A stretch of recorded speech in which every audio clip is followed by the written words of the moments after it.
Sejam bem-vindos a mais um episódio aqui no canal Dr. Santiago Paes. É um prazer estar aqui com vocês. Hoje a gente vai estar falando sobre o convite que fizeram para mim no Growthcast, no qual eu pude estar falando um pouquinho sobre treinamento. Foi bem legal, bem produtivo. E só que não deu muito tempo da gente abordar com maior profundidade os conteúdos. Então vocês pediram, eu estou selecionando alguns cortes aqui para a gente poder estender um pouquinho a nossa discussão. E hoje a gente tem um corte bem legal, bem bacana, sobre alguns aspectos relacionados a treinamento. Então, sem mais delongas, vamos ver esse corte. Em casa eu tava disposto, porque do tipo, lá. deu uma clareza. Ô, Santiago, isso aí até. Oxigenada, né? Isso. Uma revigorada. Até vou pedir pra você dar uma detalhada pra mim aí melhor, porque realmente isso aí eu não tenho conhecimento. Essa questão de fazer atividade nessa baixa intensidade, modo de dizer, tá? Ela tem algum impacto, que nem o Super falou assim, nessa sinalização, sistema de recompensa? Porque, cara, se pensar por esse lado, eu vou dar uma viajada aqui, tá? Se você pegar que existe muito um problema hoje dentro da nutrição, né? Principalmente da nutrição comportamental, que é o comer ansioso, né? Que é o comer hedônico. Perfeito. Aquela ideia do hoje eu mereço porque teve um dia estressante, né? Mais escudo. Que nada mais é do que você ter uma recompensa neuroquímica, né? Um disparo de prazer mediante uma situação de estresse que você teve no dia. Agora, esse tipo de atividade física, não tô falando pro cara ir lá supinar 200 quilos, ela teria algum impacto semelhante que talvez auxiliasse esse cara a se manter num plano? Ou tô falando groselha? Não, de jeito nenhum, de jeito nenhum. Primeiro ponto, a gente tem um NEAT, né? Sim. Que é a atividade física que não é exercício. Que ao longo do dia, a depender, por exemplo, do trabalho do indivíduo, personal trainer, por exemplo. Personal trainer gasta uma demanda calórica absurda, porque atende 12 pacientes, enfim, né? A gente sabe que aproximadamente, para um indivíduo de 1,70, a cada minuto de caminhada equivale a 100 passos. 100 passos. Tá. 100. Quando a gente está falando em emagrecimento, ou a gente está falando numa melhora até mesmo de contribuição do NEAT, ou até mesmo de uma melhora de número de passos diários, para a gente atingir um valor ótimo, que vai sinalizar, evidentemente, os fatores de relaxamento, vasodilatador, e também contribuir para a liberação de interleucina 6, anti-inflamatória, PGC1-alfa e por aí vai. Nós temos quanto, mais ou menos, em média, que atingir diariamente? Entre 8 e 9 mil passos diários. Perfeito. Tá. Você falou que fez aí uma caminhada de 1 hora, que seja evidentemente um pouco maior. Então você já garantiu nessa brincadeira aí, pelo menos aí uns 6 mil passos. 6 mil passos. Tá. E aí o que acontece? Se nós formos analisar os matches, né, os equivalentes metabólicos dessa caminhada, para um indivíduo, vamos colocar de 100 quilos, a gente vai ter 1 hora de caminhada aí aproximadamente umas 500 quilocalorias gastas. Tá. Exato. O cara é grande, né? O cara tem Sim. 100 quilos. Cara, Perfeito. Então, olha só que interessante. A gente falou que nas relações entre o número de passos diários, gasto calórico e também a possibilidade de você estar utilizando esse cardio de baixa intensidade, especialmente para quando a gente está pensando em reduzir a vontade de comer algum determinado alimento, como o Adam comentou muito bem. Aí eu pergunto para vocês, pessoal, qual que é o horário que geralmente as pessoas em geral tendem a estragar a dieta ou tendem, às vezes, a pensar num alimento prazeroso, gostoso, para aumentar aquela recompensa. Se a gente fosse pensar, então, qual é o horário do dia que geralmente a gente come mais calorias, a gente ingere alguns alimentos justamente em função desse prazer? Vocês responderiam qual momento do dia? Você tem ideia, produção, não? É isso aí. À noite, né? Perfeito. Entre 19 e 20 horas, os estudos têm sugerido que esse é um momento que geralmente as pessoas tendem a chegar em casa mais cansadas, estressadas, e quando sentam no sofá, ou quando tem aquela sensação de que eu mereço, venci o dia, e agora vou dar uma relaxada, na hora que dá uma sentada, dá uma respirada assim, o nosso cérebro, ele tende a relaxar, a atividade nervosa, ela tende a estar mais associada a uma predominância mais parasimpática ao invés de simpática, e isso está diretamente associado também aos nossos sistemas de recompensa, especialmente pelo comer de conforto, pelo comer hedônico e também a associação primitiva de prazer, cujo principal ponto, ou o ponto geralmente inicial, é a associação da alimentação como um agente hedônico, né, de prazer. E é por isso que à noite a gente tende a pensar em comidas gostosas, a doce, ou até mesmo em alimentos para de alguma maneira ter significado, né, em relação às nossas tensões emocionais, ter conforto em relação a isso, o que a literatura chama de comfort foods.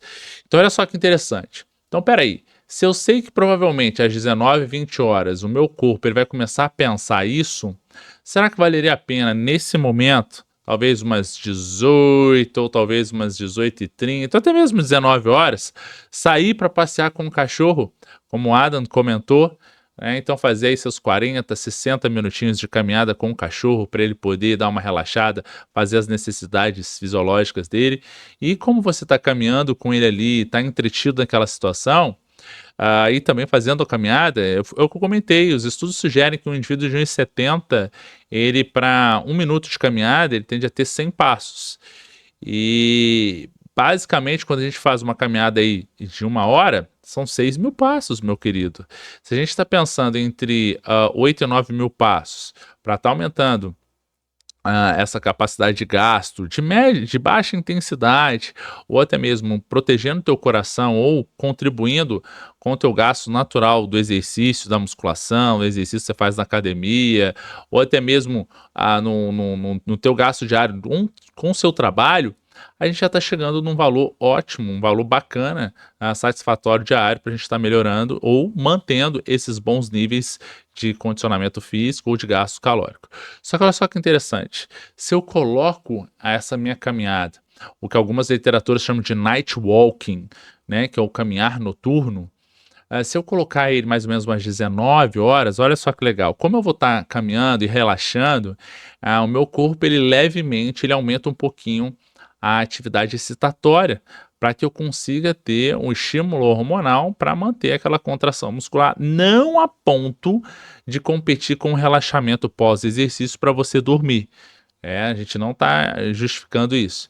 Mas nesse momento, como eu estou direcionando a minha atenção para algo a uma intensidade mais baixa, ou até mesmo, entre aspas, eu estou direcionando para uma atividade que eu não estou pensando em comer, isso pode ser muito interessante como uma estratégia para que você não tenha esse direcionamento de foco para alguma atividade que faça uma associação com prazer, como é esse comer noturno, e você, a partir do momento de relaxamento também para essa atividade, até mesmo um direcionamento para outra coisa que não seja pensar em comida, você pode, nesse período, ficar sem pensar em comida, aumentar teu gasto calórico. E agora um ponto muito legal, que é, a gente tem o que a gente chama de período anorexígeno pós-exercício. O que é isso? Quando eu faço uma atividade, o meu corpo ele precisa liberar alguns hormônios para ajudar também na excitabilidade das musculaturas que estão contraindo, especialmente também porque vão aumentar levemente a frequência cardíaca, porque o teu coração jogar um pouquinho mais de sangue para essa musculatura que tu vai estar contraindo. É pouca coisa, né? Obviamente vai depender da intensidade, mas como é uma intensidade um pouquinho mais baixa, ou seja, como é uma contração não tão forte, aumenta um pouquinho a frequência cardíaca para estar aumentando um pouquinho esse sangue, mas não tão muito, a ponto da gente ficar muito excitado.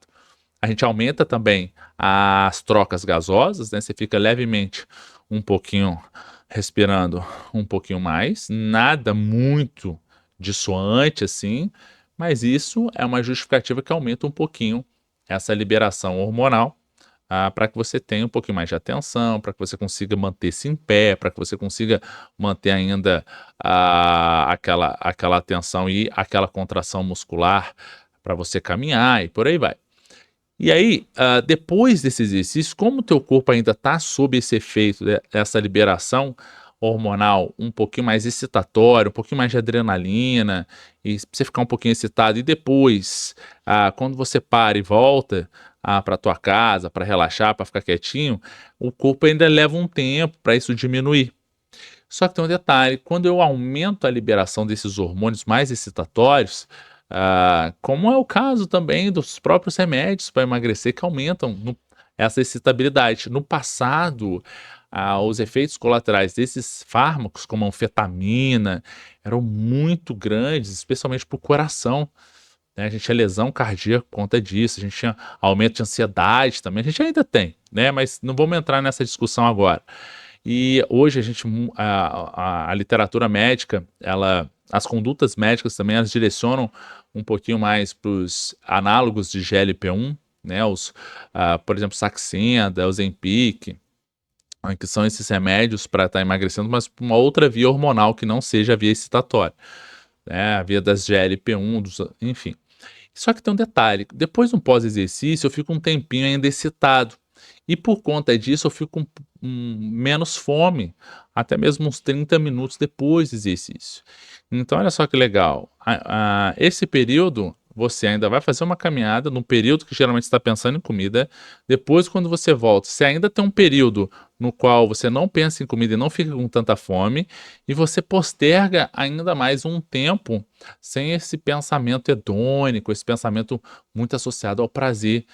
Então, já talvez entendendo isso e agora introduzindo um outro lanche, alguma fruta, com uma proteínazinha ali, você pode muito melhorar a tua saúde, melhorar seus resultados em relação ao emagrecimento, organizar melhor as refeições e criar estratégias para tentar contrabalancear essas questões emocionais que muitas vezes fragilizam os resultados ou reduzem as possibilidades de resultado. Então, essa é uma justificativa muito legal de como se inserir um exercício de baixa intensidade, como uma caminhada, caminhar com cachorro, e a partir desses condicionantes fisiológicos, a gente conseguir ter bons resultados, entendendo também das questões emocionais, entendendo também das questões de timing, ou seja, qual horário do dia provavelmente eu vou ter uma vontade maior por doce, algum alimento, como eu posso estar pensando algumas estratégias nesses momentos e como eu posso estar aproveitando também as consequências fisiológicas dessas intervenções que eu vou fazer, como uma caminhada com o cachorro, e esse aproveitamento fisiológico de supressão um pouquinho desse apetite no pós-exercício, de 20 a 30 minutinhos, onde necessariamente eu vou fazer uma ultra refeição e já aproveitar isso tudo, e se possível depois só tomar um banho, relaxar e dormir. Então, acho que vale muito a pena a gente entender isso. Fica um insight legal, uma estratégia bem bacana. A gente comentou isso no podcast, fizemos esse corte aqui para dar uma complementação e, de fato, estender um pouquinho mais essa discussão. Se você gostou desse vídeo, não deixe de colocar aqui nos comentários o que você achou. Sugira algum vídeo para que eu possa dar minha opinião, caso você queira, evidentemente. Compartilhe esse vídeo com quem você acredita que vai ser beneficiado com essa informação. Não deixe de curtir esse episódio, se inscreva no canal e, por favor, esteja sempre aqui conosco para que a gente possa estar dando essa continuidade nessas discussões e também para que a gente possa cada vez mais para que a gente possa chegar nas pessoas cada vez mais e contribuir ainda, porque conhecimento liberta. Eu aguardo você no nosso próximo vídeo e muitíssimo obrigado por ficar até aqui. Grande abraço e até lá.